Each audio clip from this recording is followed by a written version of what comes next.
नमस्कार शेतकरी मित्रांनो, कांदा उत्पादक शेतकरी बांधवांसाठी आताच्या क्षणाची सर्वात महत्त्वाची आणि मोठी बातमी. कांदा भाव संदर्भातील कांद्याच्या भावात वाढ होणार, कधी, किती आणि कशामुळे होणार, काय महत्त्वाचे कारण, सविस्तर थोडक्यात संपूर्ण अपडेट बातमी आपण या व्हिडिओच्या माध्यमातून जाणून घेण्याचा प्रयत्न.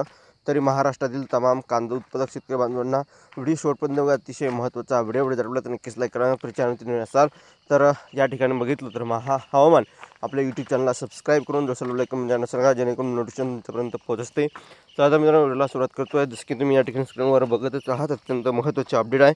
कांद्याचे भाव घसरल्याने शेतकऱ्यांच्या डोळ्यात पाणी.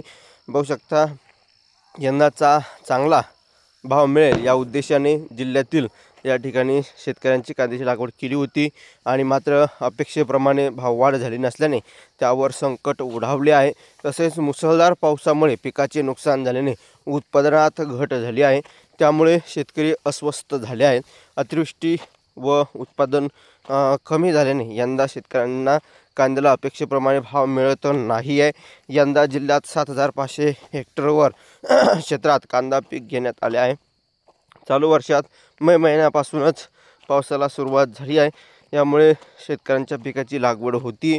मात्र यंदा जिल्ह्यात अतिवृष्टी झाल्याने पिकाचे नुकसान झाले आहे आणि एकंदरीतच या ठिकाणी बघू शकता महत्त्वाची अपडेट आहे. गेल्या वर्षी कांद्याला चांगला भाव मिळाला होता. यावर्षी योग्य दर मिळेल या आशेने शेतकऱ्यांनी कांद्याचे पीक घेतले होते. मात्र सुरुवातीच्या काळात कांदा पीक जोमात आले होते. अतिवृष्टीचा फटका बसल्याने काही प्रमाणात पीक खराब झाली. यामुळे शेतकऱ्यांना उर्वरित पिकांची कापणी करून घ्यावी लागली. परिणामी उत्पादन कमी झाल्याने व अतिवृष्टीमुळे कांद्याला म्हणावा तसा भाव मिळाला नाही. अशा प्रकारची ही महत्त्वाची अपडेट आहे जी तुमच्यापर्यंत पोहोचली. व्हिडिओ जर आवडला असेल तर नक्कीच लाईक तुम्ही केलाच नाही, चॅनलला सबस्क्राईब केलंच नाही. धन्यवाद मित्रांनो. माझा व्हिडिओ शेवटपर्यंत व्हिडिओची माहितीपूर्ण कांदा बाजाराच्या अपडेट्स तोपर्यंत तेच थांबतो आहे. जे महाराष्ट्र जे धन्यवाद. लाईक सबस्क्राईब करा.